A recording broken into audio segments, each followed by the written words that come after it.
What is up, everybody? Welcome to the Star Trek panel for tonight, The World of Star Trek. I am your host, Mick Manhattan, the Scene Snob, and it is a Star Trek Appreciation Week here on the site.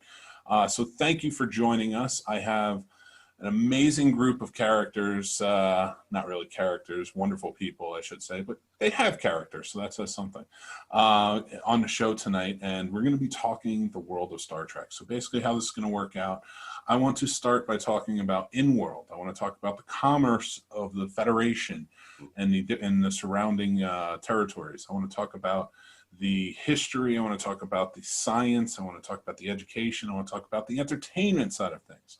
I really want to engross ourselves in this world, and these people are going to help me do it. And then afterwards, I want to talk about the world that was created by the world Gene Roddenberry created.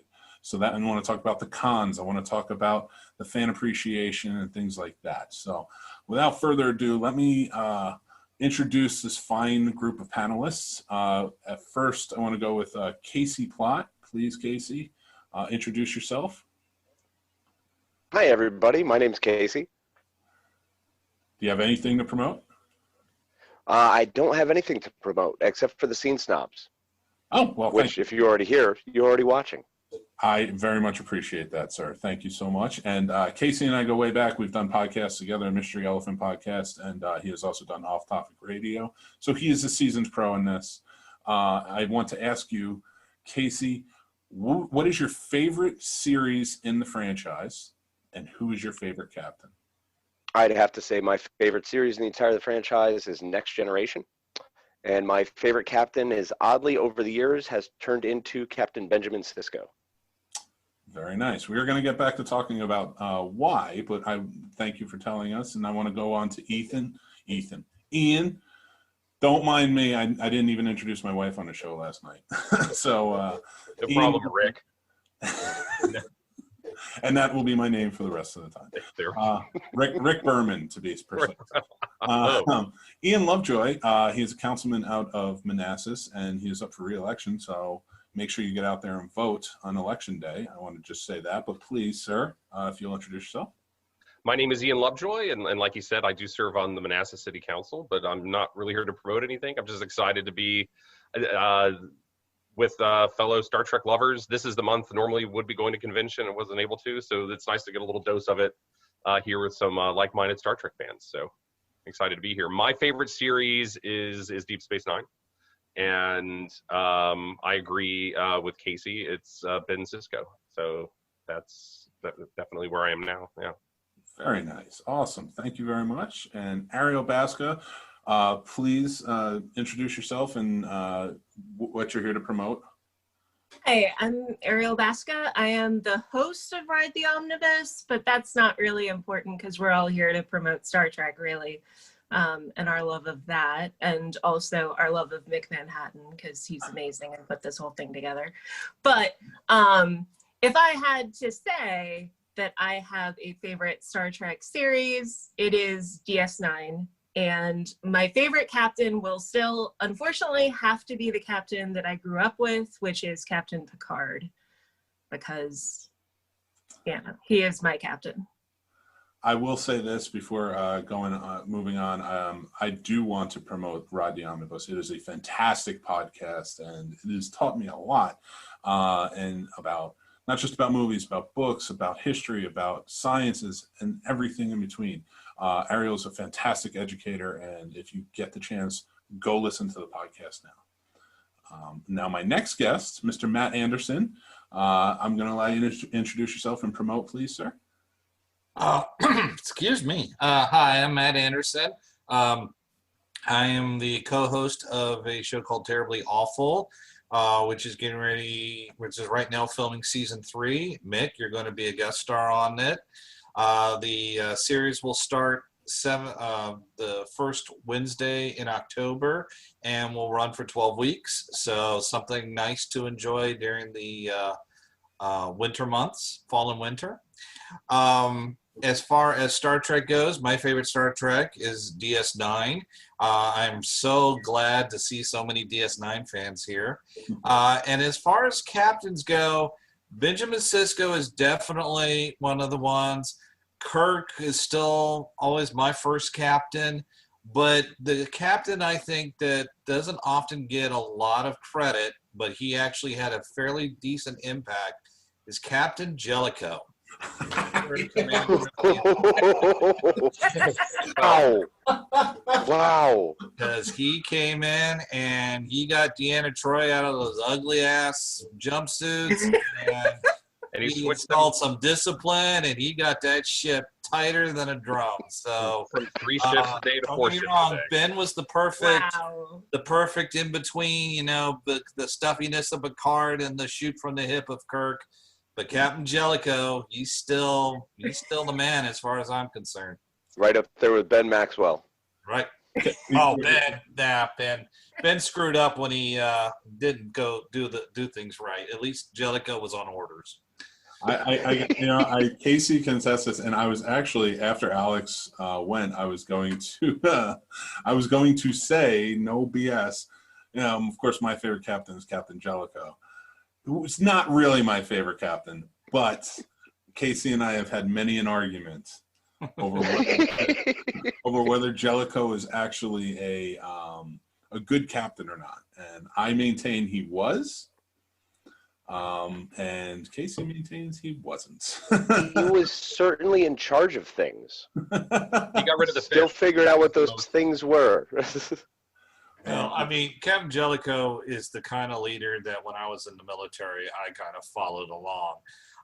Although I will admit, I'm kind of sad that poor Captain Janeway is not getting any love, but I think that's more of a fault of Voyager than of Captain Janeway herself. It's the fault of Voyager, and it's the fault of the writers. Like, there was so much inconsistency in her character, literally from the first 3 episodes onward, that it made no sense. Like, they wanted her to be in the holodeck doing, Jane Eyre, basically. And then they also wanted her to be, representative of, the great scientist. And then they also wanted her to be, uncompromising and yet diplomatic all the time. And she just never worked as a character. And very difficult considering you have the strength of Cisco and they're trying to marry that with the Picard-esque that they had lost and they missed. So, yeah, Janeway never got a good shake until about her final season, honestly. Right. And that weird love story with Chakotay thing. Yeah. Exactly. Yeah. It's a good place to start, actually. Alex, unfortunately, is fallen out. Hopefully, he can come back. But so many said DS9, and because I want to start there now. Then, because it is such a vastly different show than the ones that preceded it, and Captain Cisco is very different. A very different captain. They even proved that with Q in the beginning. So I want to hear your guys' thoughts. Which show handled the politics side of things? Deep Space Nine. And why? I'm gonna require everybody's opinion on this. Well, I think Deep Space Nine was really the first series that really tried to dive into it a little bit. You didn't get a big taste for how the politics of the Federation functioned under TNG. You got a little bit of it in the movies. Just, you knew there was a president, you knew there was a council, you didn't know how it operated. But it was central to DS9's, story arc to dive into the geopolitical, is not probably the right word, but interstellar political, nature of the Alpha Quadrant. And it was the second time we finally got to see a president of the Federation, Jarish Inyu.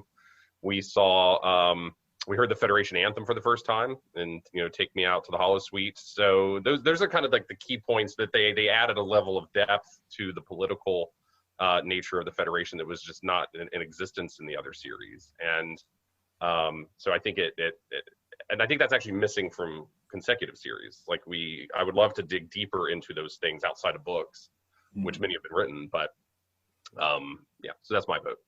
Well, and that's why, when they introduced the Maquis and the whole concept of what happened with the Maquis, that really showed as Cisco, he gives this big impassioned speech about it's easy to see how things are from paradise, where you're out in the trenches, you got to deal with the stuff on a day-to-day basis. Right.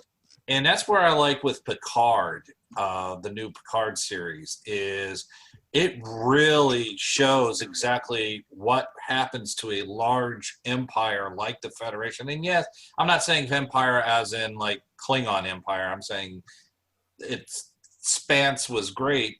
What happened after the Dominion pretty much kicked their ass from here to Sunday. Right. And then how they are now, in some ways, not the best version of themselves that they used to be, the ideal for the best part. Now, here they are, turning their backs on people and just doing all sorts of stuff. And I think that was handled really well in Insurrection, just showing from a movie side. They definitely covered all of that, showing the weakness and how intergalactically, politically instead of geopolitically. I don't know. I'm with you, Ian. I have no idea how to say that. That gives me a great question, but before we go on, Alex is back, and I do want to introduce Alex. Alex, please introduce yourself, what you're here to promote, and I want to hear your favorite show in the franchise and your favorite character. All right, thanks, guys. Thanks for having me on. I really appreciate it, Mick. I had to run upstairs for an Ethernet cord, so I just sprinted all the way up from my basement. The internet died, but we're doing it live. That's all right. So my name is Alex Orphanos. I host the podcast Today in Space. So I went to school for aerospace engineering, and I talk about all things space and science. So I kind of bring the technical side to the conversation tonight. So thanks for having me. I grew up with this. I grew up with my father and my brother watching this. We have the entire VHS line of Next Generation. So that's I'm very proud of that. So I'd have to say that's got to be my favorite series. Picard is my favorite, but he's an unachievable captain. Like no one else. I don't even think real life there could be a real Captain Picard, but I'd say he's my favorite. All right. Well, you know what? That's actually going to come up. I do have a question about that. And do the ideals of the society lead to people like Picard existing, but also Cisco? But we were getting into the political side of things and how it sustains. And one question I had based off of what Casey was saying with Insurrection, this is such a big and wide-reaching federation. And we've seen many times where admirals that were leading the charge in Starfleet were corrupt, and doing things that did not stand for the Federation, did not hold the Federation's ideals. Now, my point there is, and coming to my question, can you sustain a Federation like this when Starfleet has admirals that really are going unpoliced out there? Well, it's kind of interesting because when I remember reading the topic list, we were going to discuss the world of Star Trek. And that the world that Gene Roddenberry came in, there was no conflict, no strife, everything was perfect, utopia had been achieved. And so the fact that you had all these Starfleet admirals and other people, like what we mentioned, Captain Maxwell, going off on his own, and some of the other stuff that's happened with some of the other captains and admirals and stuff, just shows that you cannot achieve a utopia. I think part of the reason why if you go by that, they just were sick and tired of having to play the good guy. And there was no challenge anymore. Exploration is a challenge, but once you've met all the planets and you've done all this stuff, what else is there? What's the next challenge? And some of them, I think, just kind of got lost along the way and wanted to find some new form of challenge, because in Paradise there was nothing else. When you reach that high in the Admiralty, if you go by the Gene Roddenberry world, that world's perfect, it's sterile. And then as it turns out, then you have Section 31 and all those other folks, and it's why would anything like that exist in Paradise? And it's because people are people, and they can't just not have something to challenge or find a different way of doing things. So I think that's the reason why. I don't think that some were corrupt, but I think it was more the fact that they were just kind of sick of living in Paradise and decided to take a bite of the apple and their own way. And you'll get someone like, sorry, Ian, go ahead. I was just going to say, my theory is that all the good captains want to stay captains, and so the people who end up getting promoted are the subpar captains who want the title and the advancement. But true good captains want to be in the field and in the fleet and continue exploring. And so who's left to get promoted, but perhaps not the best captains? Like Admiral Cartwright, crew of someone who couldn't not fight Klingons. He just always knew his life as fighting Klingons. So of course he's not going to be okay with a Klingon, Federation peace. And then apparently he's despicable. What? He sired Ben Sisko at some point too, apparently. Ariel, you started to speak. I wanted to hear what you had to say. Oh no, I was just saying, I was just adding to Ian's point, as happens with all administrators everywhere in every form. Where, whatever you're originally doing, usually the good people stay in those positions rather than going up the ranks to become administrators. And you see that in Star Trek across all the series too. So. Yeah, oh, absolutely. And, I like your point. All of your points are very good. Of course, there's always going to be corruption. There's always going to be some sort of, in every society, it's going to happen. Now, I want to go on to the good captains. And what their differences are, the captains that we know. So we have very diplomatic captain in Picard, and we have. I don't think it's crazy to say that Sisko was almost as a captain that was born in war. After his wife was killed. And he was. A lot of people say he was the perfect person to lead DS9 during that charge in that war, in the Dominion War. So. Then you have Kirk, who was the explorer, but he was more the man of action, if anything. He wasn't very diplomatic, which is kind of what you needed in a Trek, I would think, in that 5-year mission. But I'm throwing things out there. I want to know what you guys think. I want to compare the captains right now and their different Treks. Could any one of them work in any other world, do you think? I think if you put Sisko on the Enterprise in place of Picard, I think you would have seen a closer to Picard captain in him. I always think I've been watching DS9 from start to finish lately, so I've really been diving into it, and I think Sisko's like an untethered Picard. Like he really is. Like he doesn't have to worry about the Enterprise, the code, because he's helping the Bajorans create their society. Like trying to start back over from scratch while also deflecting the Dominion, while at the same time the Cardassians. I mean, he's got everything. He's got to use everything at his disposal. He can't really do everything by the Starfleet code. Mm-hmm. I think with, Sisko also had the extra burden of being the emissary of the prophets. Right. So for Sisko, his captainship, he starts off as a commander and we see him get promoted to captain. His captainship is born under just 3 very different things: grieving after his wife's death, trying to be a good father, and in trying to not only be the spiritual leader but the military leader against the Dominion and keeping Bajor safe. I think that's with Sisko. Yeah, he never could have functioned on the Enterprise because, quite frankly, the Enterprise is full of a bunch of prissy people. The only one who actually had any kind of anything was Riker, and he was just a man whore. And so I don't think Sisko would have responded to that because nobody on the Enterprise really was hardened in battle as nearly as like O'Brien and Bashir. Picard and the Stargazer. Yeah, well, the Ferengi, come on. A fight's a fight, man. The Ferengi, yeah. Well, I'm not going to say the term. Anyways, No. Let's keep this. Come on, let's keep. But I mean, it's the thing is that none of the captains were very much of their time.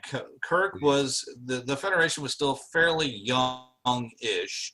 It was still exploring. It was really where by the time Picard came around, the Federation was very established. Yeah, they were still making first contact, but you notice that it was much more expansive than the original Star Trek. And then with Voyager, even though the big misstep of them putting them in the Delta Quadrant instead of having them behind the lines of the Dominion War, where they could have really had some good stories, she just basically was just trying to get her butt home and her crew. And so she really didn't have anything. And of course, we've already discussed about the writing and stuff like that. But, and then, then you get to, then you flash back in time to Archer, and Archer's definitely, he is pre-Kirk, he is what Kirk will eventually become. And so you really couldn't put any of these captains in these different time periods because they are all products of a federation. And that's why I love about with Picard is he finally got some character development, where in TNG was the same from the first episode to last episode. And now in Picard, he is a broken man, but he's still got the fire. He's still got the desire to do the right thing, to the right people. And again, he's kind of the idealized federation in a world that has gone completely crazy. Just like some of my ideals and my personal and political views. Let's keep it Star Trek. Naive. It'd be considered naive, but it's because I believe in those ideals. But I also live in the real world, and so I know that to have those ideas, sometimes you have to fight for those ideals. And that's what I like about the new Picard as opposed to the old Picard. And so that's why I think that the captains are products of their time period, because the worlds that they lived in are very different than each captain lived in a very different world. But I would throw in. Oh, sorry. No, Ariel, please. I was going to say, though, that I do feel that because Janeway kind of got such short shrift on Voyager, I still feel like she is the one captain who probably could have gotten plunked down in a different time period and worked had there been a little more openness in different time periods. So like she spends a whole story arc longing for, being with Kirk's team. I think it would have been interesting to actually have her in that kind of fringes of space, before even being concerned about diplomacy in any way, shape, or form. And I feel like because they created her as the character responding to so many different aspects, she's the only one I can think of who doesn't really feel like a product of her time. She feels like a mishmash, and therefore could have been plugged into a lot of different shows, for better or for worse. Yeah, she didn't get the fair chance, I think. Yeah. And I think each one of those. Oh, sorry. Go ahead. Sorry about that, buddy. To Ian's point, though, earlier when he said that maybe she wasn't the best captain, that's why she was an admiral so early on. And I'm just kind of bringing some humor into it, but she made it to admiral. She's the only captain to get her ship so lost it's on the other side of the galaxy. So that sticks to a good captain wouldn't have been sucked to the Delta Quadrant. So and wouldn't use the Prime Directive as the reason to say, let's destroy our only way home. Right. Yeah. I mean, the biggest Voyager needed more of the Deep Space Nine treatment in that. Yes, there was an overall arch, but there was no progress along the arch, really. Right, you could pick an episode from season 2 and an episode from season 5, and you didn't know if they were further or closer to home. And it wasn't until season 5, 6, 7 that they started to be, okay, they're in some communication back with the Federation. They're starting to and there's finally Troy, and there's finally Barclay. And you knew they were going to go home when they dumped Neelix off. Yeah. 2 episodes before the end, you knew they were going to make it home because they left Neelix they discover a mysterious Talaxian colony where there shouldn't be one, and they dumped Neelix. So you knew right then they weren't going to bring Neelix with them. So the ending was kind of obvious. But there was a really good missed opportunity there where they could have really built more, I think, about the actual voyage home instead of why'd they keep stopping? Yeah. Like it just kept stopping. Like you're trying to get home, straight line. Like it doesn't make sense. It's like all the time with either a fuel or And it was just like, there's a star that we hadn't seen before. And I'm like, I get that, but just straight line, man. It's space. Just that's how you get home fast. Just kept detouring. That's why I think that if Voyager started with them exploring the Gamma Quadrant, and then while they were on one of their deep missions, got stuck behind the Dominion line, that could have given Janeway the opportunity to shine, to be able to have to fight her way home and still be in contact and still, trying to do that. That could have been a much more better storyline than, unfortunately, the Kazon, which is basically the Ferengi of Voyager. Yeah. And then I'm noticing a lot of hate for the Ferengi. Well, I love acquisition. Come on. Their development in Deep Space Nine is one of the greatest species developments of Star Trek. That's what makes Nog so special. God bless Nog. Yeah. Well, no, Aaron. I didn't mean everybody was hating on the Ferengi. The early Ferengi were terrible. I mean, in the early concept, obviously. God. But the way they matured, that they did a correction. Hats off to Star Trek, the writers. They were like, they're not going to be the next villain, and they did a really good correction and made them more, some of a comedic, aspect of it. But still, some of the best Deep Space Nine episodes are Quark-centric Ferengi episodes. Who mourns you more? And I'll put that on when I'm bored and just listen to it in the background. It's so good. And the scene between Quark and Garrick about root beer is to this day maybe one of my favorite scenes ever. It's fine. I do want to go on to another aspect of the Star Trek world, the world of Star Trek, as I should say, the title. And I'm gonna start with Ariel and Alex on this one, and it has to do with the science behind it and the education side of things. Alex, I'm gonna ask you: can we get a warp drive sometime soon? Are you gonna build me one? I would love to build you one. I'm gonna have to take it out for a spin first. But no, there is actually what's amazing about what Star Trek did. I mean, if you look at all the science fiction that they predicted that's coming true today, and I was watching DS9 the other day, kind of not a technology thing, but their 2024 prediction, I mean, scarily very, very close to what's happening in San Francisco right now. But that's besides the point. Touchpads, like those interfaces they were talking about, just internet and storage capacity in the 90s. Nobody was thinking about that at that point. So they have been planting these seeds of the things that have been created in today's world. And so many of that stuff has come to fruition. Warp drive, the problem with warp drive is we don't have a fusion engine. We don't have enough power to do that kind of thing. But there are people that are working on it. They're basically just waiting for that capability to happen. I mean, I don't know if you guys saw the Neuralink presentation from Elon the other day, but that's next level. My brain's been spinning about that, and we literally saw that in DS9. That was with the Vedic. I forget his name, but he had to.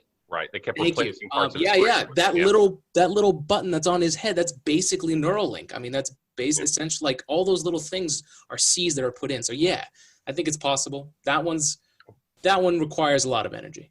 We got a question from the audience watching, and I think I'll start off. Everybody can answer, but I'll start with you, Alex. So did Star Trek predict the technology, or did it inspire people to make the technology, like in the show? What do you think? That's a good question. I mean, from what I've seen, I think so. The problem from talking as an engineer, the big problem that engineers and scientists have is they get very technical and very specific too quickly. But what Gene Roddenberry did with the science fiction was he was able to give us the big picture view of what it could be instead of us getting stuck in the nitty gritty of how is that possible. So I guess, I mean, I'm sure they had plenty of meetings with people that were kind of at the bleeding edge of all this stuff. Like one of the things they definitely got wrong, like in that 2024 prediction, like there's still a huge monitor, computer that's built into a desk because that's how they saw it going. But, we've got these things now. So that's obviously not the case. But I think they plant the seeds for the potential. And one more question, and then Ariel, I have a question for you on the education side of things. And then I have a history question for you, Casey. So Alex, from the by saying that, now we have shows that are being made now that actually take place before the original series. How do you, in your opinion, the shows, how have they held up? Are they just becoming too technologically advanced in their look and their style and everything, by your opinion? Well, I think that's one of the brilliant things the writers did by sending them into the future, right? Yeah. Yeah. So, sorry, spoiler, folks. I'm sorry. So it's one of those leaps of faith you got to take. I mean, Star Trek, yeah, they've done a good job of kind of riding the line of whenever something kind of ridiculous, we kind of just like brush it off, like, okay, whatever. We're here for the characters and the storyline. But I don't know. It's one of those things where it's not believable, but Star Trek just, you don't like if it with Star Wars, it'd be really tough for them to go backwards. Mm-hmm. And I think they have that issue for them. For whatever reason, the Star Trek world is so like congealed together so well. Like you can just follow the storyline very, very quickly where, I don't know. It's difficult with any other series. I mean, I have this app on my phone that I get to see. You know, they do these little series. It's a Star Trek game. It's just wasting time, but I love it. And they'll do like different series of different story arcs, and it's basically a timeline cross, and it works perfectly. I don't think it works that well with Star Wars. Not to bring up that, but do you play timelines, Alex? No, I want to. I appreciate that answer. It was fantastic, and I have a better understanding about the science now. That's why you should all listen to Today in Space. So, going over to Ariel, who is the educator, who I want to talk to about the education in Star Wars. So, like we get there, not just the captain, but many of Starfleet's finest are very well educated in many aspects. So, Picard is very educated in Shakespeare, of course, and I know that follows the actors and when it comes to the writing, but I want to talk in world. They're very educated in, Shakespeare also comes up in Undiscovered Country and in the original series and many other aspects, classical music, things like that. For you, how, in your opinion, would that be the case in that far in the future? Do you think that these things would hold up and stay so relevant? Okay, so this is coming from a Latin teacher, so you will hear this bias coming from me, but the whole premise that certain things will survive into the future and certain things won't, I have a hard time believing in all the things that they seem to have access to, and that they're always so Eurocentric that like all the things that everybody quotes from all the time or cites that are familiar to us as American viewers, that they're all extremely Eurocentric things, that there are very rarely references to Eastern anyway, like the Tales of Genji or the Edo saga or the Tao Te Ching or like it makes no sense to me why they chose such a very, very white curriculum that everyone in Starfleet would know when Gene Roddenberry was trying to create such a diverse world. Now, I grant you that education as a whole throughout American history has been very, very white, but this is sort of one of those things that I would have hoped that the writers would have broadened a little personally. It's not that I don't think that Shakespeare and classical music will have survived at that point. I think they certainly will have. I just think that, there will be possibly more appreciation for other things from other cultures that have not necessarily been valued as much in the past. One of the ways I think they made the storytelling simpler was they made different culture. Each planet ended up being basically a monolithic culture, one fashion, one ideology. Klingons are warriors. They wear the same outfit. Ferengi are greedy. They wear the same outfit. And unfortunately for humanity and that part of the Federation, they made it Western. And it was, because I keep going back to there should be, they sometimes allude to the different dialects of Klingonese, and they allude to the fact that there's some variation there, but each of these planets should have different political systems and different economic systems and all sorts of different variety, but they just steamrolled over it and made kind of each one a monolith. And that always disturbed me, actually, as someone, I mean, again, my training is in Latin and linguistics. And so as a result, I was always really bothered by the lack of linguistic diversity as well. To that point, I kind of want to ask Casey a question based on this. Do you think, because there was a World War III that happened that killed many, many people in the world? 600 million. Yeah. So in the world of Star Trek, do you think that maybe it's just these things that survived? Well, if we're gauging back to when Roddenberry was looking at what superpowers would have survived, because at that point it was a matter of who had the nuclear capability and the functionality to be able to take out other countries. Unfortunately, it was heavily Western.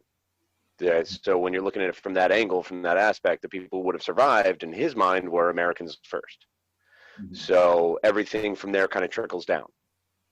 Now, and unfortunately, you don't really get any more expansive grasp of anything beyond intergalactic until Hoshi in Enterprise. That takes a long time before we have a xenolinguistic kind of understanding that there is something greater than that. And they call back to it with Uhura in the Kelvin timeline show.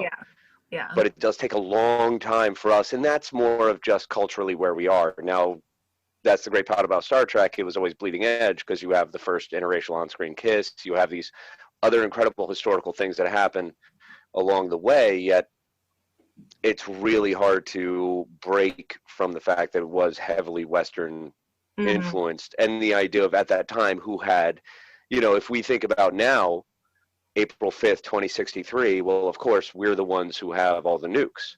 If you're thinking from the mindset of a guy from the 50s and 60s, it was us in Russia. So that's who survives. You'll be more likely to read Descartes than Confucius. So that's kind of where he was influenced from.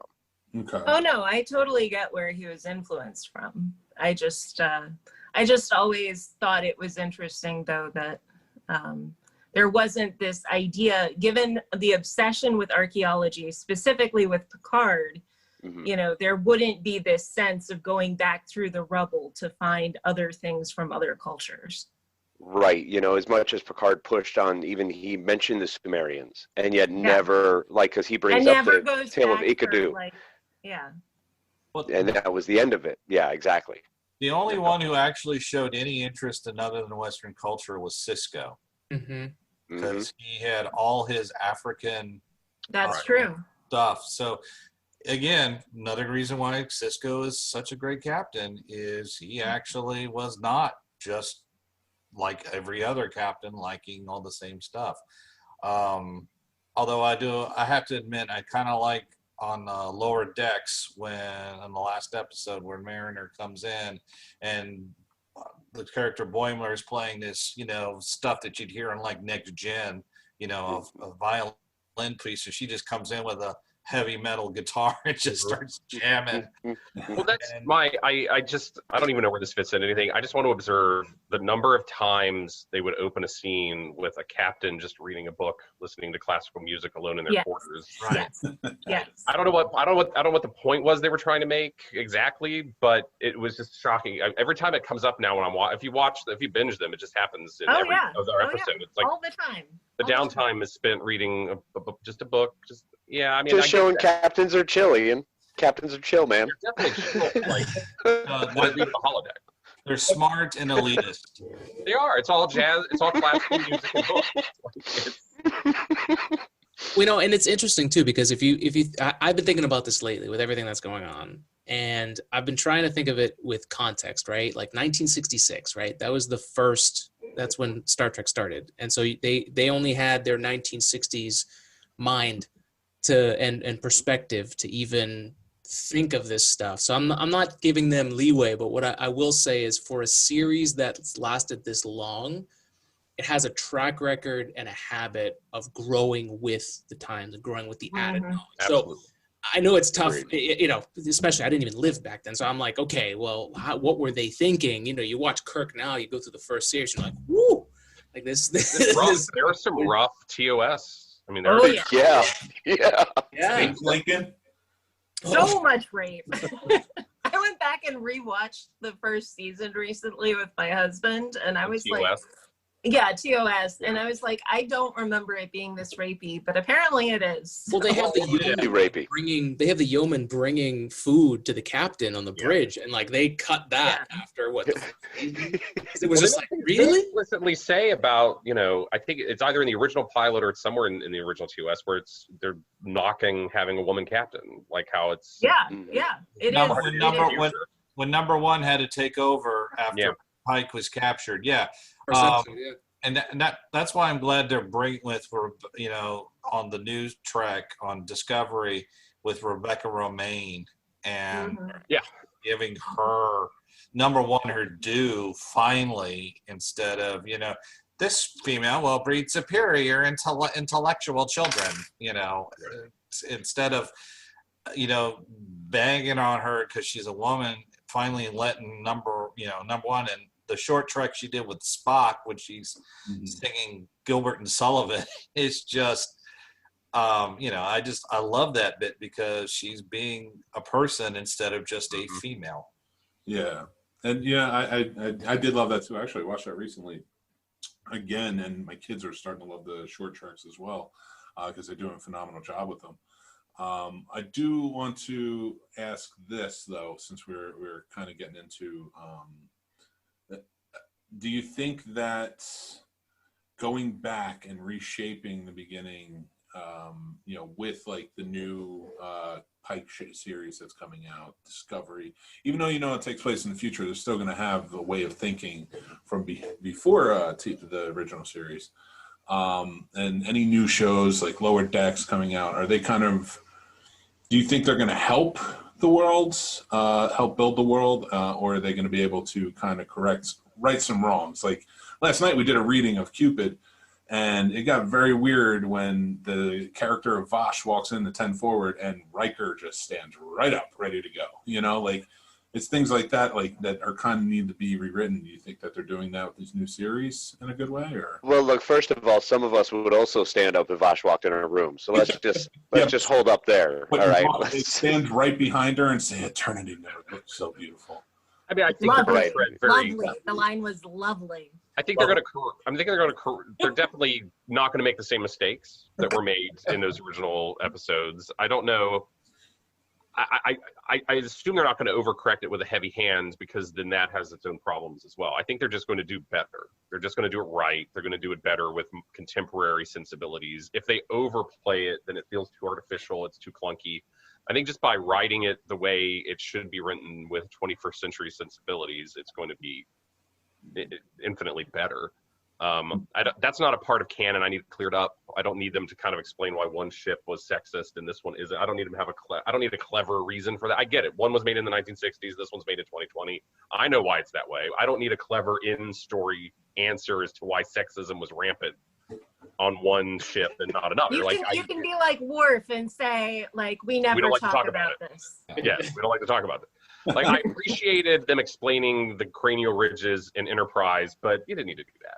It was cute, but it's because it was a different show and it was 40 years ago and they look different. That's just the answer. And we're smart. Just we can accept that. And so I think that they will just do better by doing better. And it doesn't need to be that heavy-handed. But and the universe is infinite, so there's plenty of timelines for them to I don't know what everyone else thinks, but like if they redid, and they did that with the movies, so that's one thing, like with Kirk and that timeline. But if they redid the series to try and, I think that's when, like, there's so much that can be done that you can easily keep the show going in advance without having to completely pull back, rewrite, get rid of it. That I think that would be where I would start being like, okay, like, do I like this? Just as a random aside, I thought it was an incredibly bold aesthetic choice in Enterprise when they did the Mirror Universe episodes and they used the honest to God recreated set from the 60s as the Defiant Bridge, and we're just like, this makes sense. It didn't, obviously, from like the outside standpoint, like from an actual technological standpoint. But I respected them for just being like, screw it. The audience is going to love it. They didn't need to redo everything and re-engineer the aesthetic to make it look more futuristic. They just said, I like to think the captains kind of get to choose the bridge set of their own. Like there's a catalog, and you can kind of choose from modular bridges. This is the future. You can replicate stuff on the fly. Why not? So the captain can kind of choose the bridge set. And maybe you could do a 1960s retro look, like a skin on a cell phone. And that's the way you get your bridge. I don't know. So was Picard heavily influenced by 80s decor? It was like an 80s office building. Oh no. I mean, sorry, TNG was like an 80s office building, or an IKEA store. Yeah, Picard did something that they never did in TNG or really Voyager or really in the shows. There's some grounding of it into a sense of reality that we understand today. So you see a taxi, you see brands, you see commercials, you see advertising. So it was more. I appreciate that part. It makes it feel more real to me that they've made those choices. So, okay. Well, I want to start getting into the world created from the world of Star Trek, and that is more of a fan base in our lives, and kind of go on to that topic. And I want to start off by going down the line again and say what did Star Trek mean to you? What does it and where does the love come from for it? You know, it could just be a memory. It could be anything. Like, really, it's up to you guys. I also want to put this out to anybody watching. Please feel free to ask questions. Please feel free to share your feelings on the same, and I will happily read them off. But, yeah, so let's start there. And we're going to start with Casey, who just took a Chateau Picard drink. So I'm feeling some tears are going to be coming down the cheeks here. Don't judge me. So what does Star Trek mean to you? Where does your love for it come from? Or when did it start? I mean, it started very much so when I was, I think, 6 or 7, and Dad sat me down and we just started watching TOS. But really what it became was by Next Gen, it became kind of a way to live, kind of the way to treat other people, I think is what I always took most from it. And Cisco being kind of by the time I was in high school, he was my captain, and he was the one who taught me how much stuff you don't take off of other people. So throughout my entire life, Star Trek has always played a part in growing, being better, how to respect other people and how to respect myself, and to never really judge anyone else because I don't live in their shoes. So who am I? And I think that's what Star Trek means to me, and that continues to grow, and is something I've been able to recently share with my daughter. So it's pretty rad. Nice. So, great answer. And I'm going to go to, because you guys are switching positions here. Ian, I'm going to go with you next. Please tell me, what does Star Trek mean to you, and where did your love for it start? It started for me. So I grew up in very rural West Virginia. And like a lot of people do in West Virginia, my grandparents were my daycare. So I spent a lot of time with my grandparents while my mom and dad worked. And just being rural Appalachia, spending time with people in their 60s, there was, it was more Billy Graham and Ponderosa and older Bewitched and I Dream of Jeannie. That was kind of what we were all watching. And so I finally saw this show that had technology and it had science. And, at the time I didn't know the jargon made no sense. I thought it was, actual interesting science, and you just weren't getting that. I was not getting that in the environment that I was in. And so it was kind of the first place. My grandmother was very uncomfortable with it because she thought Data looked like the devil. And, so it was kind of, she didn't like that part of it. So it was always sort of debatable being able to watch it.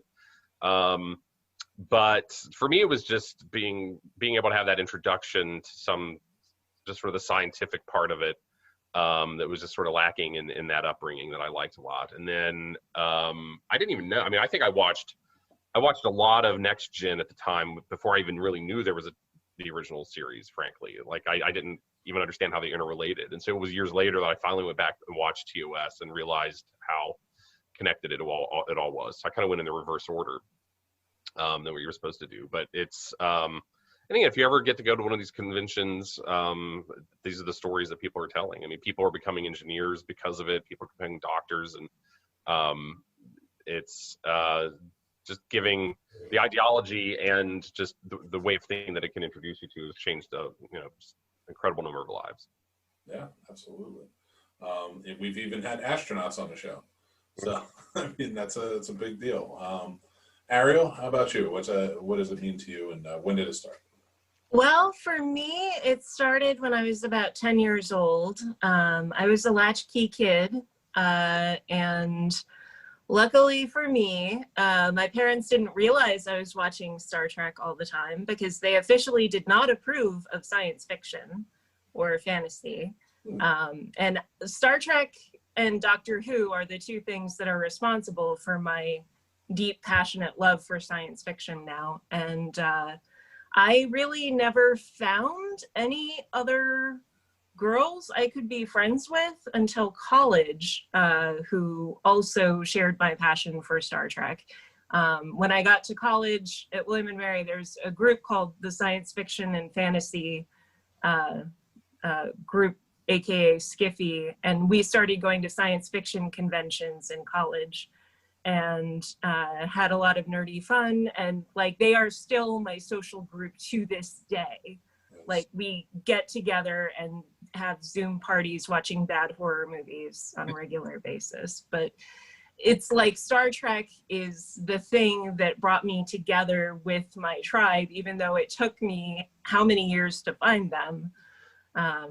So yeah.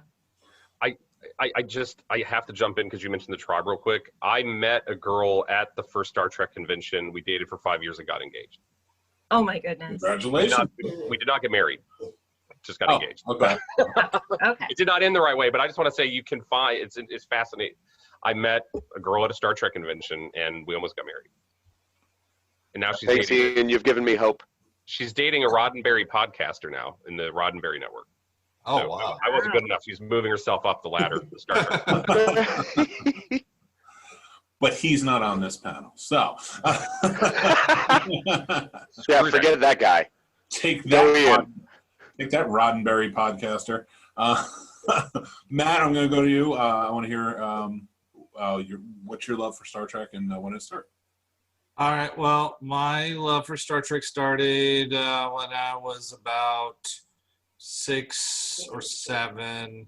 My dad got me into it. Actually, my dad got me into science fiction as a whole. He started me on Star Trek. He took me to Star Wars. He took me to Black Hole. He took me to Moonraker, which was my first James Bond movie. Doctor Who, Tom Baker was the doctor I started with.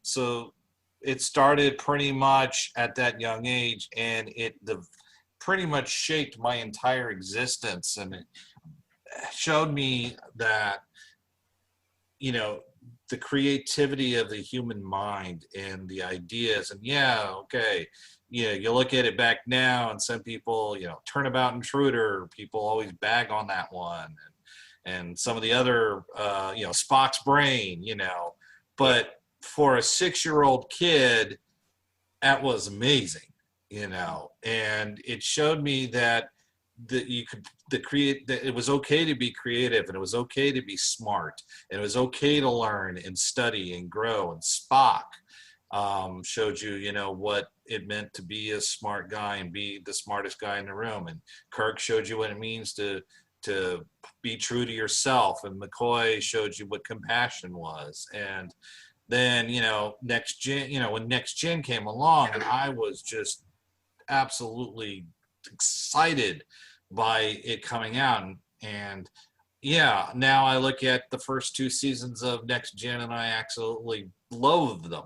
Mm-hmm. And my issues with the series as a whole. But at the time, being a teenager and going through, a rough period in my life, Star Trek was what got me back to showing it's okay to be a fan. It's okay to love something like this.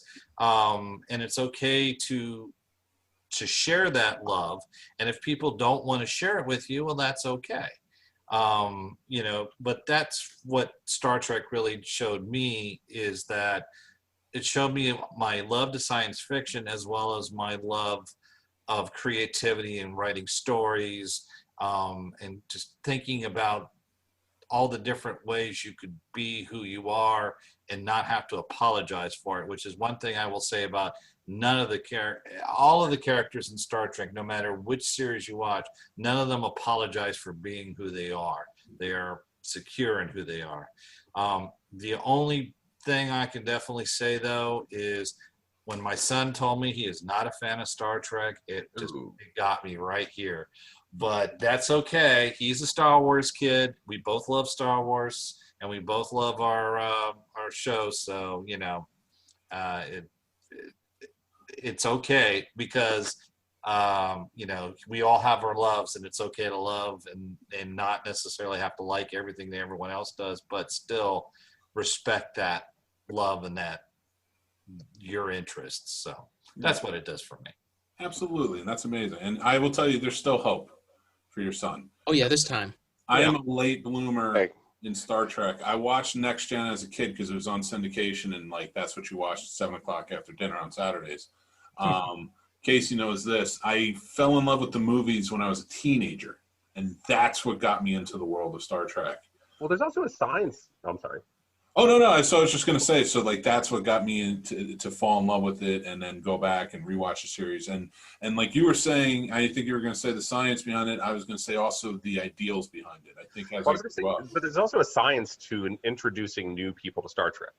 Mm-hmm. I think if you have an honest to goodness stranger and you're trying to introduce them, you don't start with season 1, episode 1 of the original series. No. You don't start with season 1, episode 1 of Next Gen, really. I mean, I've curated, this sounds crazy, but in dating and being with people and kind of sharing this stuff, I've curated lists, I've curated episodes just to give them a sampling of the best, because you have to, there's a science to it. And so I would say, Ian, I would love to see your list, because I'm sure they're fantastic.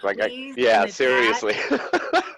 I can send it to the group, but I have curated sort of the intro to a stranger for Star Trek, because again, you can't, if I today tried to watch the original series and then understand that there's 8 series of this and hundreds of episodes and a dozen movies, I wouldn't invest the time and energy. So it's got to be done right. Matt, there's hope. Even for me, it was the idea of, because of always being into movies and always being into writing and stories, we were talking about Wrath of Khan with my best friend, and he told me, and this is years and years ago in high school, he was just like, no, Khan was from the original series. Right. And he explained that to me, and I'm like, wait, what? So 20 years later, they just bring him back? And he's like, yeah, that's what it's about. So I just dove right into all the movies, and I got past Veacher, and then I got to Wrath of Khan, and then went on with it, and I was just like, oh, I'm in. I'm definitely in on this. So, and I started to, and I revisited the series as I got older and older, and just, went back. And Casey was a big help with that. We were roommates, and he always had Star Trek on. It was just on. He may not have been in the room, but it was on. Always on. It's still the way I live my life, bro. It's always on. It's on right now. And the Pluto streaming service has a Star Trek channel, so that always just works for me. So now it's just always on. But I digress. I want to go back to Alex, because I'm, especially with having a space background and an engineering background, I'm sure you're going to have a story for me on this one. So I want to know what Star Trek means to you and where it started. Sure, I would love to. So it starts with my parents, who are both Trekkies. They went to cons, and they actually, so both first generation American, Greek Americans, and so Counselor Troy Maria Cities, like they went to her, got to talk to her in Greek, and everyone else is going like, what alien language is that? What are they speaking? So again, like I said before, like we had the entire VHS of Next Generation. So that was the standpoint. And for my dad, it was a tool for him to teach us about different things. So me and my brother. So we would put it on, he would talk to us about it. And that, I mean, today we could sit down and we could just have a marathon and sit down and talk about all the different things. So we had Next Gen, we had Voyager, because those were on at the time, early 90s. Midnight is when I was growing up. So those were the two big ones for me. And, it's funny, it's had different roles. Like I took a break from it for a few years, got back into it recently, the last 5 years, really hardcore.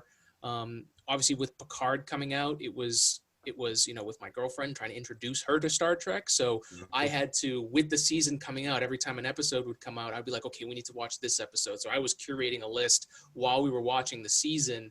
And then we were bouncing between Voyager and Next Generation. And we even went back to the pilot episode. So I was bouncing around the entire timeline. So that's been super cool to be able to do that and pass that on.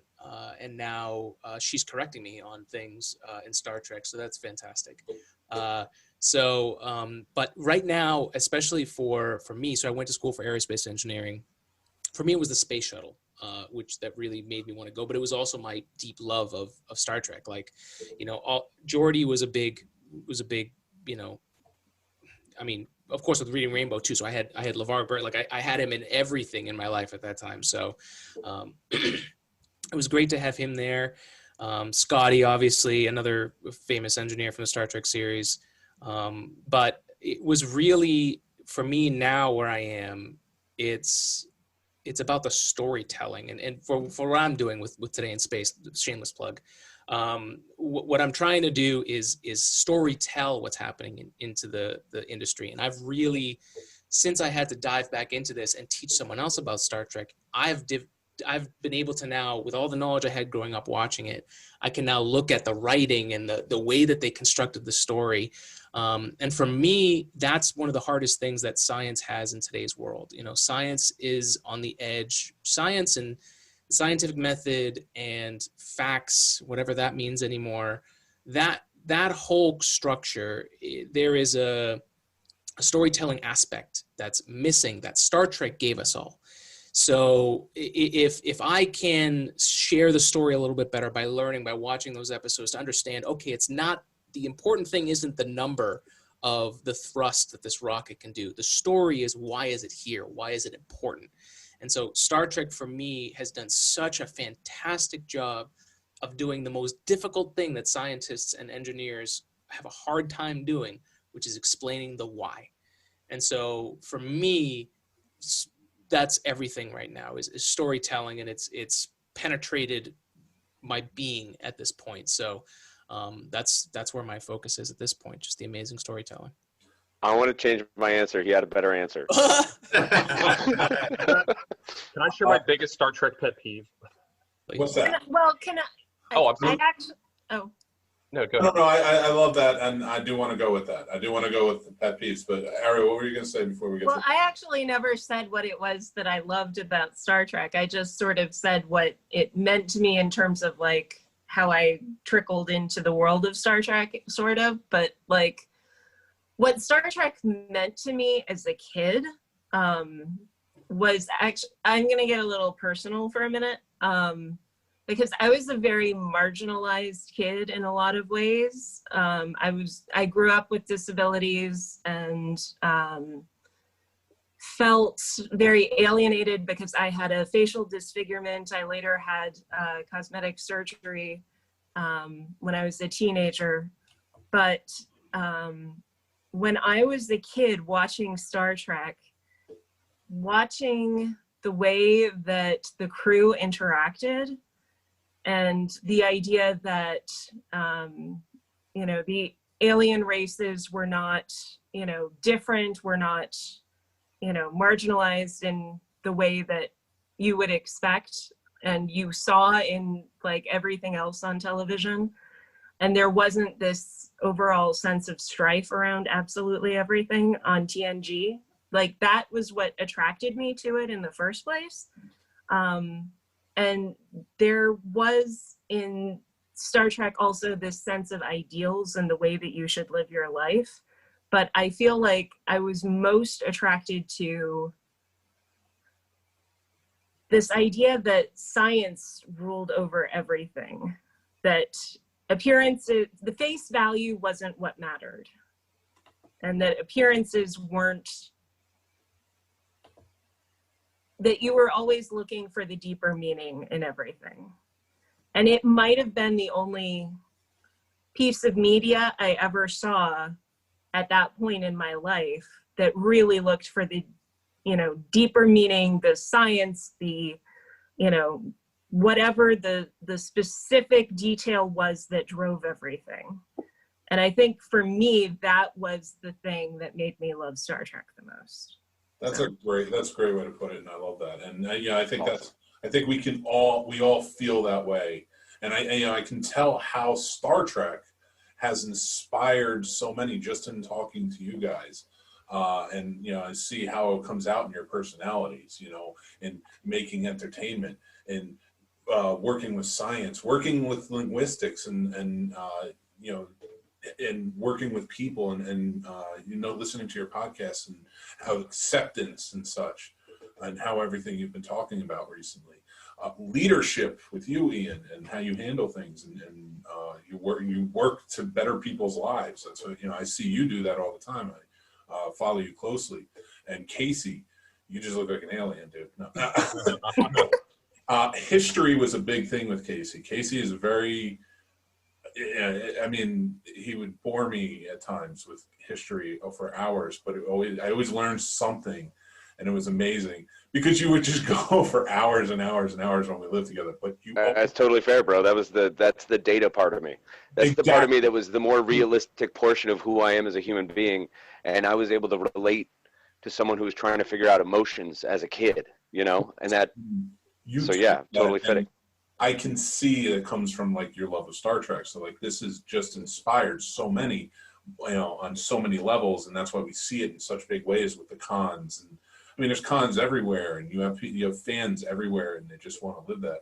I want to know. We're going to get into a fun aspect here in a second. I do want to talk pet peeves, and I want to talk a couple other things, and get your opinions on it. But I want to ask this: how realistic? Maybe not in our lifetime, but can we get to a world of Star Trek? Geopolitically, economically, scientifically, and what dimension are you talking about? Yeah, there's a lot going on there, bro. Yeah. Heavy pack.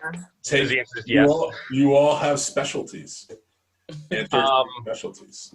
I think from a geopolitical and economic standpoint, I get this question quite a bit. People know I do a little bit of politics, and I'm a Star Trek guy, but all political systems and economic systems are ultimately designed around allocating resources, and how they do it, and we can debate till the end of time which way does it best, and our culture is really debating that right now in a lot of different ways. But Star Trek kind of cheats in that it largely takes place in a post-scarcity economy. You have near infinite energy, and you can replicate things generally from scratch. So the things that lead geopolitical movements and economic movements today, which is allocation of resources, doesn't exist largely in the world of Star Trek.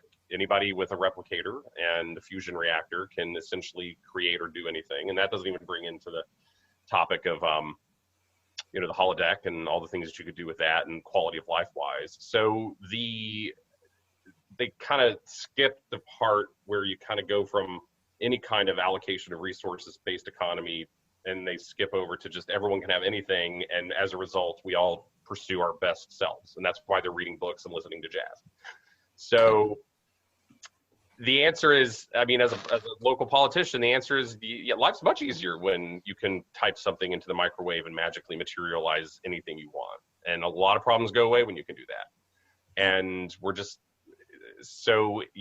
we can absolutely, I think, have a lot of that peace and stability on the economic sense when resources are essentially infinite. The problem is they're not, but we're heading there. And Andrew Yang brought that up a lot during, the primaries. And I think that we will get to the point where materials can be made faster and more quickly than you need even humans to make them. And there's going to be a lot of questions that we have to face about what happens to a workforce. 3D printing, I mean, that's just the beginning of the technology. I think in our lifetime, and I see Alex is doing the thing, within our lifetime, I think we won't have replicators, but I do think you'll be able to dial something into an apparatus and produce one-off pieces of technology and food, and the price on that is going to get driven down. So we're not at the point where it's a non-scarcity based economic system, but in the next 150 years, it's going to look a lot like that, and how we navigate it, and what do you do with human capital and human productivity if all needs are met? What are the better angels of our nature? Are we going to read books? And I'm a little nervous because humans today have more free time than any humans ever, and I don't know that we're doing great things with it. We're not reading books and listening to jazz, bro. We're not reading books and listening to jazz. We're taking pictures of our food and doing TikTok. So I am nervous about what a truly idle human future looks like and whether or not we're, on trajectory to live up to it. And so that's where the philosophy needs to be taking over with all this idle time. And as a species, that's where we're going to get faster into a post-scarcity economy before our ideals evolve to the point where just self-betterment is our motive. And that's sort of the disconnect I see over the next 150 years, 200 years. And I'll throw a curveball in there from the space perspective. We talk about this on the podcast a little bit, but if you've been following along at all to what's happening in space, the idea of bringing home an asteroid that has rare minerals that are literally not available on the Earth, but could flood the market to a point where the value of titanium could drop to below a cent. Right.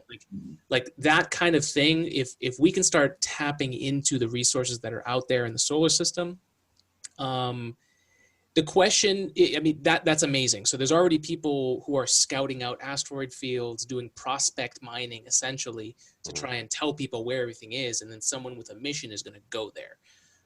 How that plays out is really the biggest thing. We've got Jeff Bezos I would be highly doubtful that he's not in that game. He's got Blue Origin, who's got the ability to go into orbit. You've got Elon Musk that not necessarily going that route, but you've got kind of renegade billionaires like them. Space treaty right now, if whatever country it launches from, basically they own it. They're responsible for it essentially. So it could completely either mess everything up or put us into a place where we move so fast forward. The concern, like you said, is what are our values? What are the things that we believe in? Because those beliefs are moving just as fast as the technology around us. So, I don't wish it to get to the point where it's like First Contact, where they have to go post-nuclear and basically have a Hail Mary to get the Vulcans to figure out that you have warp technology. Like, I don't know. And we've had a lot of strange alien confirmations this year. So who knows? It could happen. But the values portion is definitely a concern. Like where? Yeah, absolutely true. Because when we do have the idea that we're going to be able to go out and reach out and do this asteroid mining, and we're talking about increasing the total amount of income to a nation, almost quadrupling. We're talking just astronomical numbers. So when you look at those numbers in reality, they don't make sense. And yet a simple asteroid is going to change the landscape of the world. And I'm going to be very honest from an educational standpoint, based on what you said, Alex, that the values part of it is what I see that's missing in a lot of ways from the way that schools are building their curricula these days. Because the emphasis has been traditionally in the last 5 years in particular on STEM programs, but it's been on STEM without pairing it with any kind of understanding through the humanities lens, without pairing it with any kind of sociology or psychology or understanding of literature or deeper analysis or critical thought. It's like, if we do the math problem, if we can do the thing, then that is all we need to do. But if you're only working on those specific solutions and not looking at the larger issues and the context, it really ultimately makes no sense. And I'm really sorry that my friend Ellen is not on here right now, because she would have a lot to say about this as a physics teacher. But she has told me so many times over that there is a general lack of critical thinking that she always has to address in her curriculum, because the teaching of science in the core science classes has gotten to the point where the values is so divorced from everything else, as well as any shade of real thought at a deep level. Yeah, we've lost that golden age of thought, that purposeful thought, the Descartes, the philosophical reasoning, and the purpose of why we think the way we do. Mm-hmm. We're not becoming warrior poets. Yeah, and that's concerning to me. I mean, so I went to school that was all engineers, so you can imagine what that was like. No other majors, just engineers. I went to school film students. Come on, imagine what that was. Fair enough. But I've seen the version of a scientist that has, I don't want to say no values, but that looks at things as just a problem to be solved. There is no why.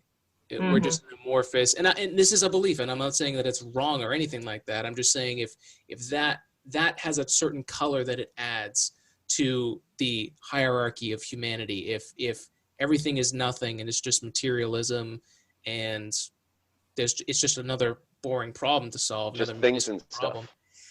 It's a problem. It definitely is. If that's the main big message. We're a bunch of stupid monkeys. I mean, I hate to break it to everybody, but I'm sorry, not monkeys, apes. But risen apes, not fallen risen apes. You're right. But like we have that.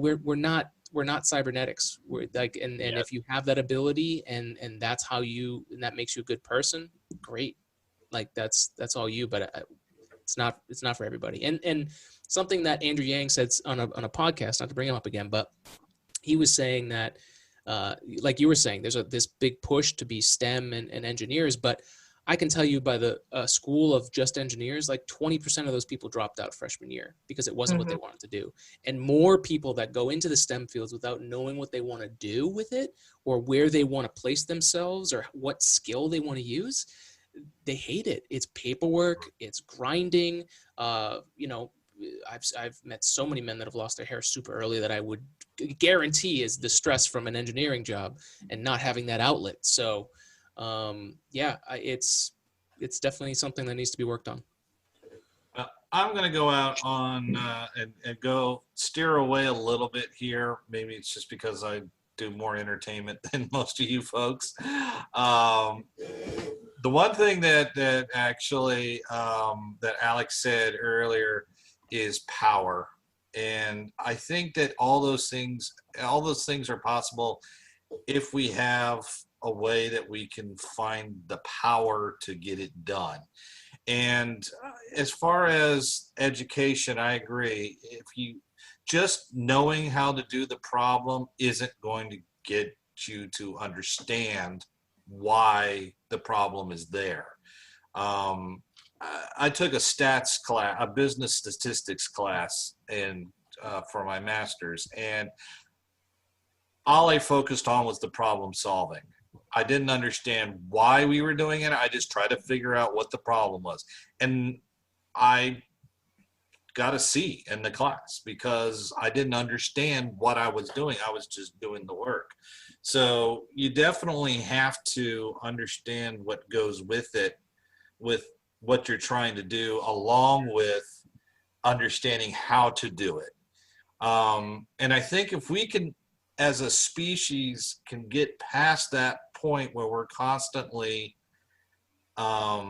just focusing in on the job and not on purpose behind the job. I think once we figured out and we understand that we all got to work on this together, then I think we can finally start moving forward and start finding the power that we need so that we can go to the asteroids, and so that we can hopefully maybe, stop wasting resources and find better ways to use those resources, and and everybody use that critical thinking so that people can actually get to the point where Roddenberry's post-apocalyptic utopia comes in. It's always going to have to rely on people, and us in our generation and every generation trying to get the next generation to not only understand what they're doing, but along with how they do it. But I think showing them that there's got to be, you can't just stay with what things are. If you want to move forward, you have to start moving forward, and you have to start bringing people along. And until we get out of this mindset that, okay, this is the way it is, and if you're not this way, forget it. I don't think we're ever going to get to that idealized Gene Roddenberry world. And yeah, I think that the next gen world is a little too sterilized for my taste. I don't want to ever get there. I much prefer the DS9 world. Well, in fairness, I don't think we're ever going to get to any of these worlds.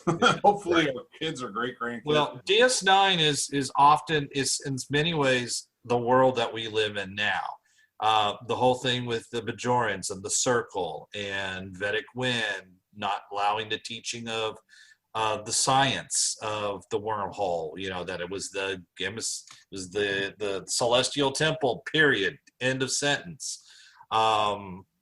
Terrorism and but one of the things about DS9 was the mixing of cultures, and that the having that acceptance. So I think the DS9 of all the worlds, DS9's probably the closest one we get.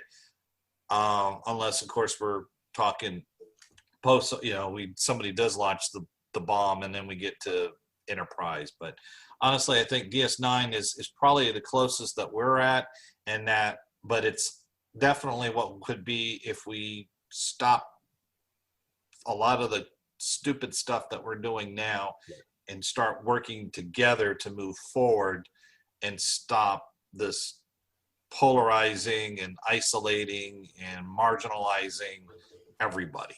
So I think there's somebody brought up earlier, I think alluded to it, but there's sort of this notion that maybe if we discover we're not alone, if aliens do make contact or we get confirmation of intelligent life, that could be a game-changing thing that brings the civilization together into a new epoch. But I would like to propose that it's actually more profound if we're alone. If intelligent life is exceptionally rare, which Alex, and this is probably in your field, but when we look up at the sky, it's not screaming at us with civilizations. We're not getting a whole bunch of evidence of civilizations out there. So I think we have to get our mindset around, if we are alone or exceptionally rare in the galaxy, then we have a huge obligation to continue to exist as a species, to thrive as a species, to get off the Earth, to be a multi-planetary species. If we're essentially it, then it's a weightier situation. It's a more profound realization than if we're alone, because if we're not alone. If there's a bunch of aliens out there, then we're not potentially that exceptional. But I think there's life in our galaxy, but I don't think it's proliferating, and I don't think it's proliferating with intelligence. And so that tells me our civilization can't blow itself up because I don't want to be blown up. But at the same time, we shouldn't blow ourselves up because we could be it. We could be the most important thing living in the galaxy right now. And which brings us very much then to that Roddenberry how. Yeah. So now is the next level. So what's the how? So the thing that brought us together as a nation before was post-scarcity, and we're with, we discover other aliens, so other species would inspire the human race. So what inspires the human race now? Holodecks. I think we need to get a lot better at. We need to. My boring answer would be: we need to build the technology to confirm if we're alone or not. We need to be able to do high-res imaging of planets around other stars. We need to be able to do the analysis. And to me, if we actually come back and say, you know what, the galaxy's filled with fungus, but that's it. Like the planet Earth is.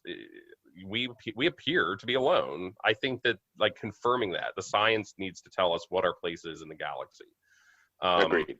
And I think that That's awesome. could be a profound moment when we've looked at 20,000 planets and they're all dead, or at least not supporting intelligent life. So, or if there's a mycelial network out there. Yeah. Oh, good play, Ariel.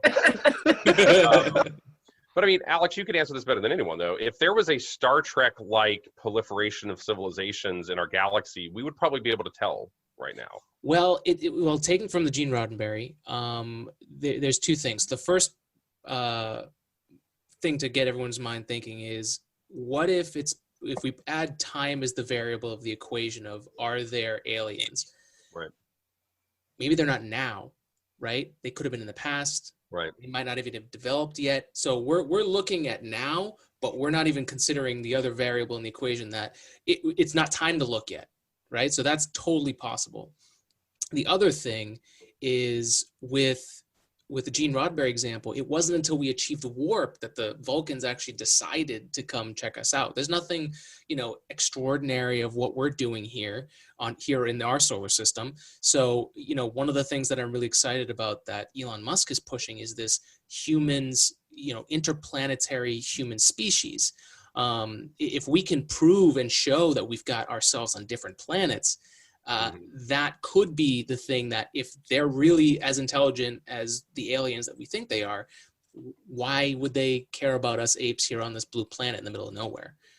So it's almost we think I don't know if you guys have noticed this, but there's this like idea that it was before COVID, but in the old world, where we were like, we've reached the zenith of humanity. It's as good as it's going to be. And we kind of started tearing ourselves down from this, pinnacle that we seem to have reached. Things can't get any better.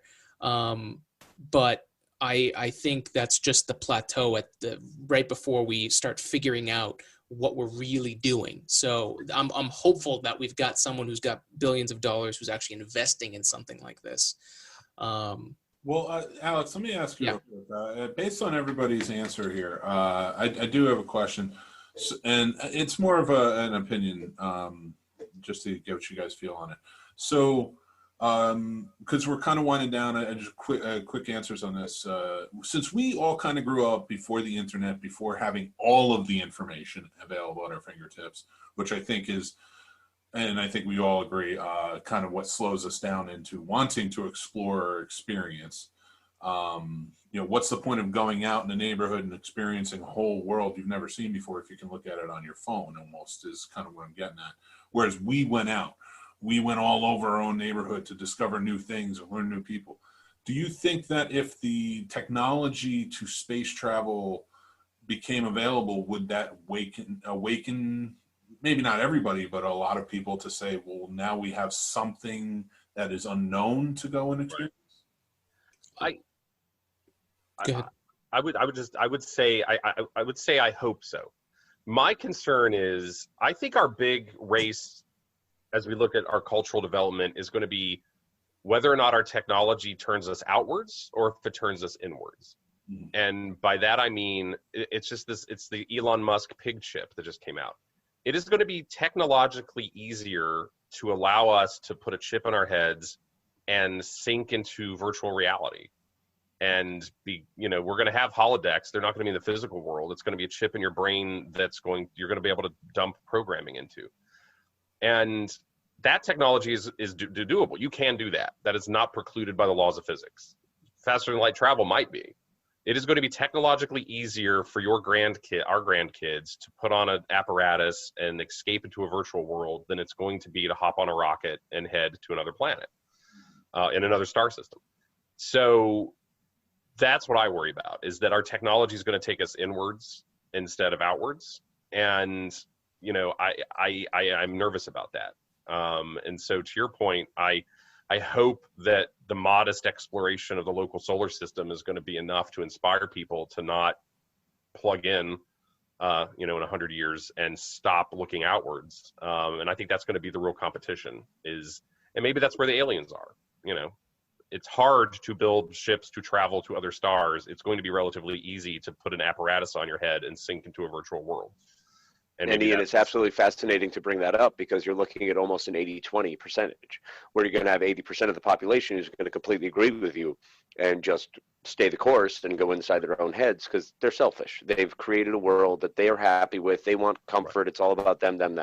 Right. It's the 20% that we have to hope that humanity has pushed hard enough, right, that we've whipped into the purpose. Right.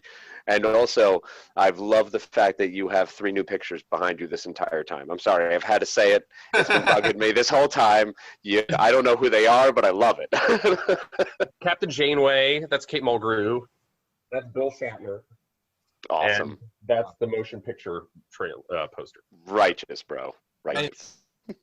I'm going to take a step. For me, I believe, yes, not to plug something else, but there's a Japanese animated series called Planetites.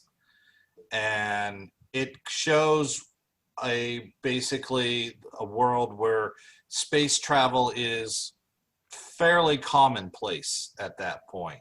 And it's about people hauling debris. That's the world that it still has to deal with the social and geopolitical issues, but it's still a world that has decided that Earth is not just where they want to be. They want to go further. And I honestly believe that if we have the technology and the ability to go further, I'm not as pessimistic about the internal versus external. I do agree that there are a lot of people will just go inwards, but I honestly believe that if space travel was as easy and better, at least had more legroom than flying, I think people would do it. I think if we could go to a space station just as easily as we could go from Newark to California, I think people will do that, and I think we could expand to the moon and to Mars and all that. We just need the ships that can handle it because, unfortunately, it's just economically not possible at this time. Got to have the power. Hate to break it to you, but it's not going to be that easy if the space station here on Earth, where the rockets are landing, is like Newark Airport. Okay? Very true. Well, all right. Well, I mean, name a good airport. Okay. Orlando International Airport. If anybody been there, it's got palm trees and everything. It's so pretty. And then you get outside and you just want to no, these are great answers, and I really love them.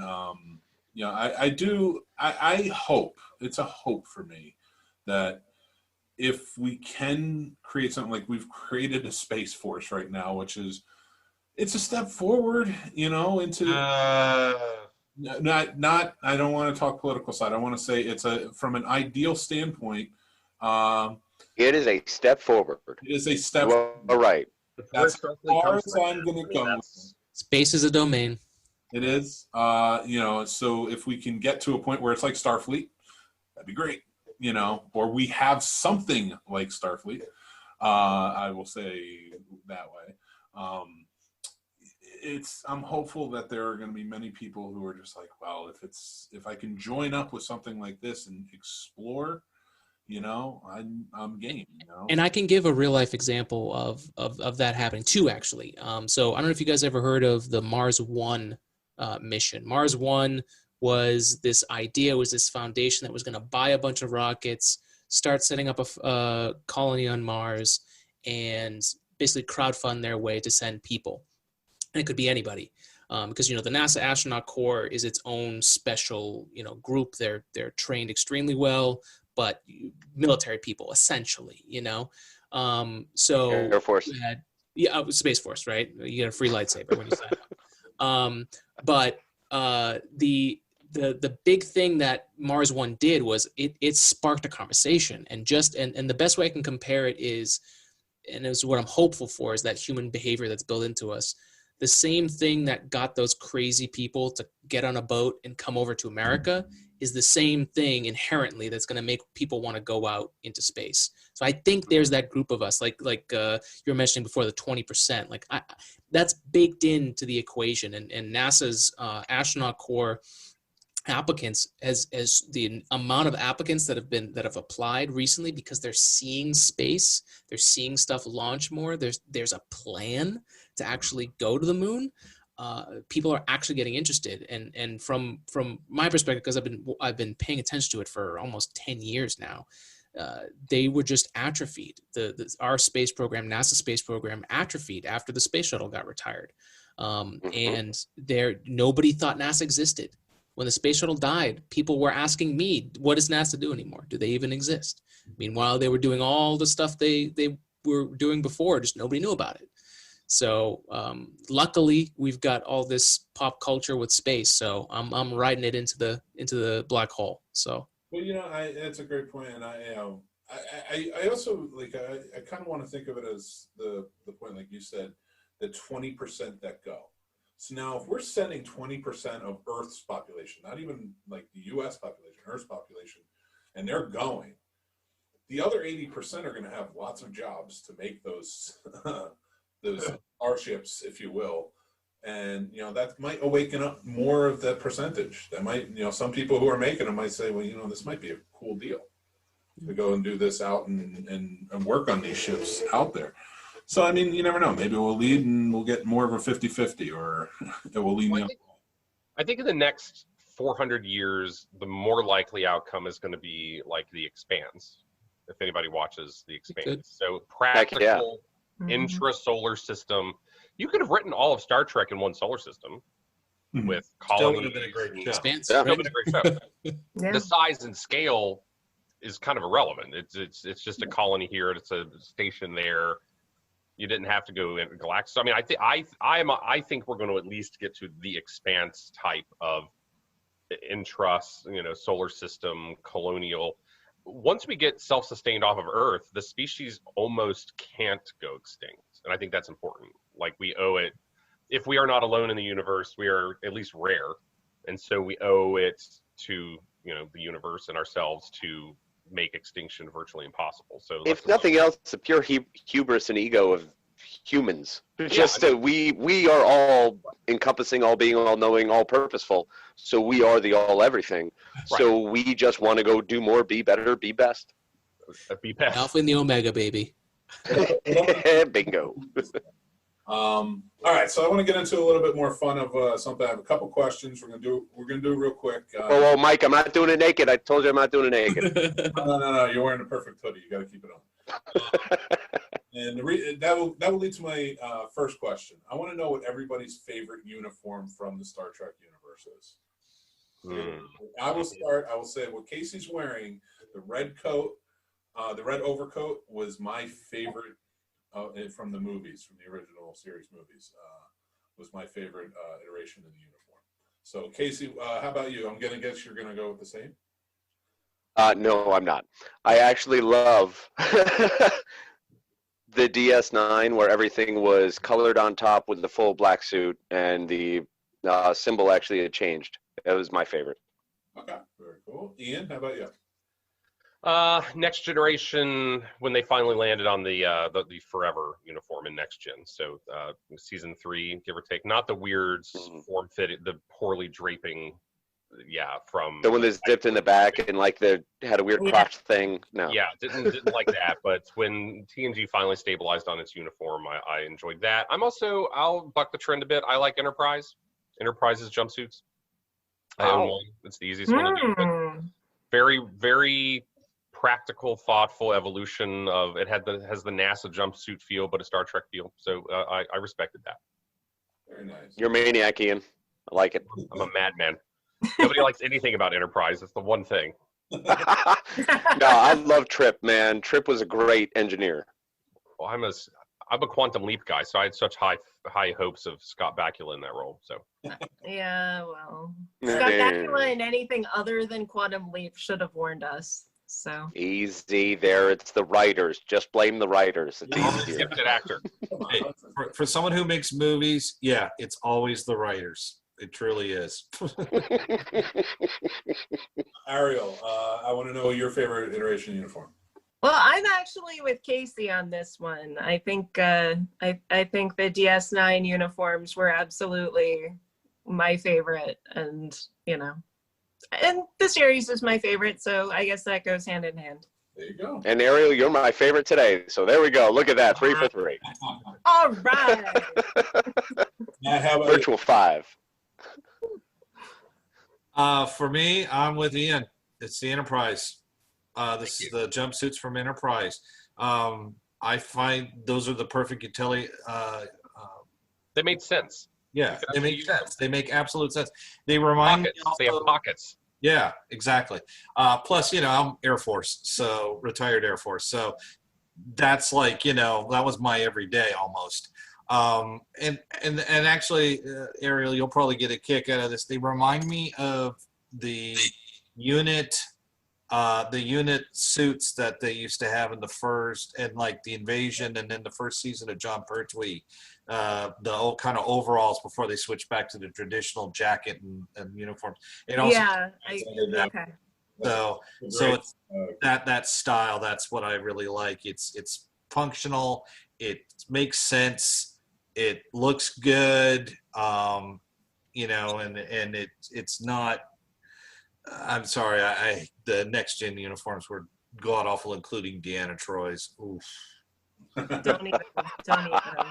Well, Alex, how about you? What's your favorite? Sure, I'll throw a curveball out there. It's actually, I don't even think it's the legit outfit, but it's whenever Picard wears like outdoor wear, not the top that was like a totally different fabric for whatever reason, but that gray and black that he had on underneath. Mm-hmm. I like that a lot.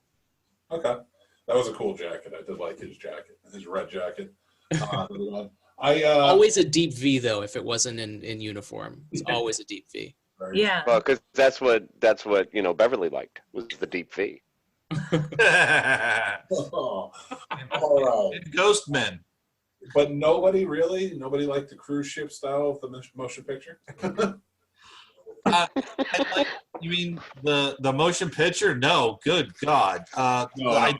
I did have to admit, for the longest time, I did want one of the jackets from Star Trek, from Wrath of Khan, on the big jackets, and I loved how those evolved over the years, almost until next gen, because the Enterprise C had a modified version, just no undershirt and turtleneck, and so that uniform was pretty much the style up until TNG, and then we got the rest. And I just never really liked them, although the one uniform I have been enjoying is the ones actually on lower decks, and I am actually dying to see what those look like on cosplayers, because I'm curious to see how those would look real. Because the animated, everything you can make anything look good animated because there's no physics, but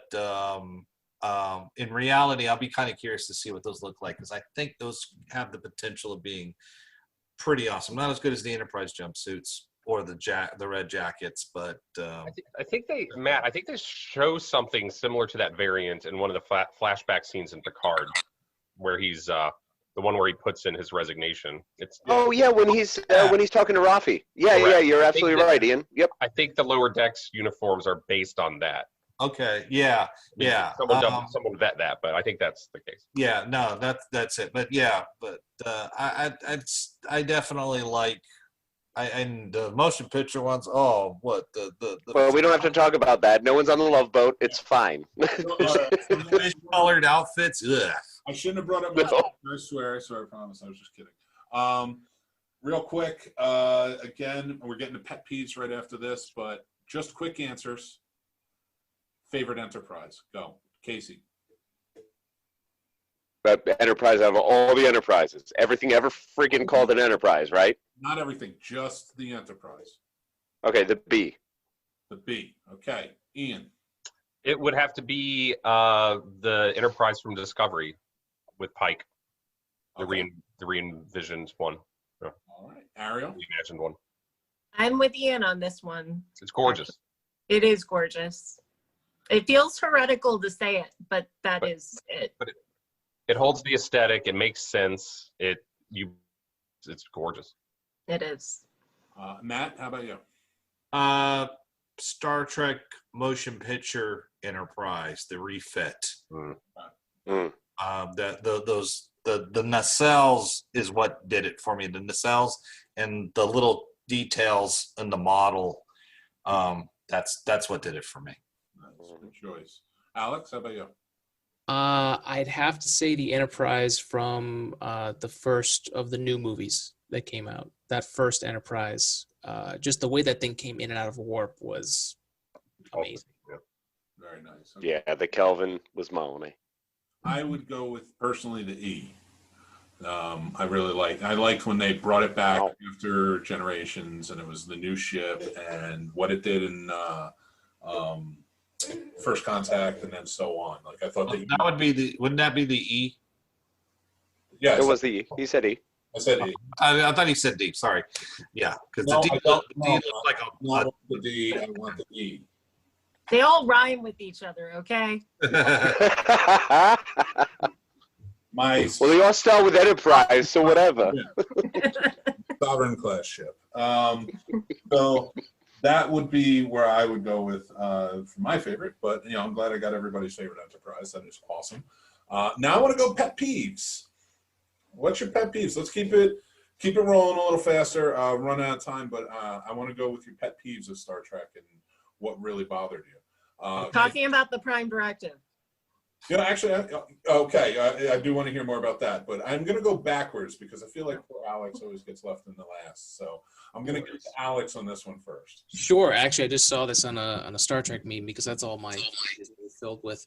The kid that became an orphan, and Worf took him in to be his son and his family, and we never see from him again. Oh, and DS. Yes. Just disappears. Doesn't even know Alexander. Like, come on. Yeah. Yeah. Okay, I like it. Matt, what about you? For me, it's the characterization on Next Generation. It's horrible. Jeez, Nobody I've never changed. heard so much hate for Next Generation.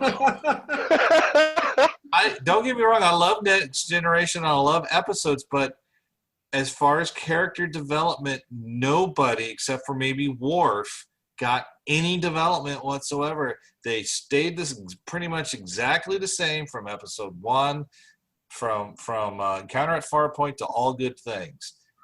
Nobody really changed. It wasn't until Worf got to DS9 that he's even what minuscule character development he had got to explode. So my biggest pet peeve is Next Gen's lack of character development. Don't like Voyager, don't like the writing, don't like the way they did Janeway. Even that had more character development than Next Gen. Okay. All right. Ariel, how about you? Chakotay's faux Native Americanism. Ugh. Yes. Ugh. That's a good one, Ariel. Unified front. Damn. Strong. Very nice answer. That's a great answer. Ian, how about you?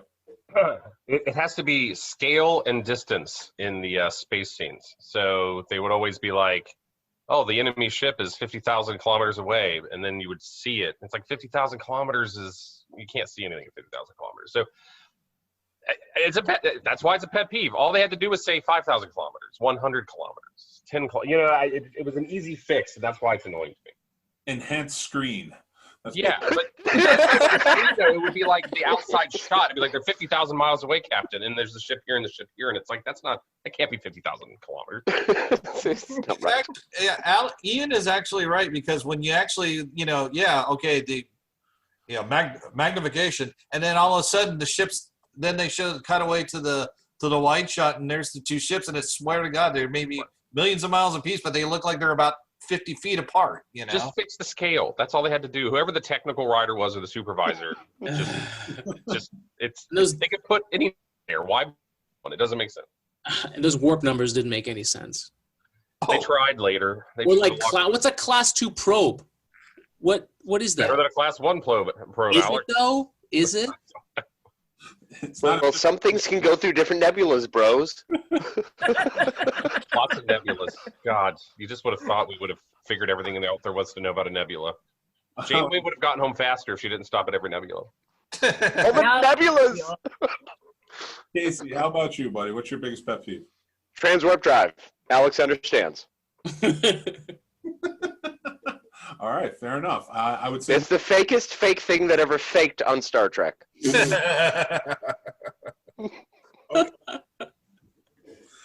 really are adamant about this.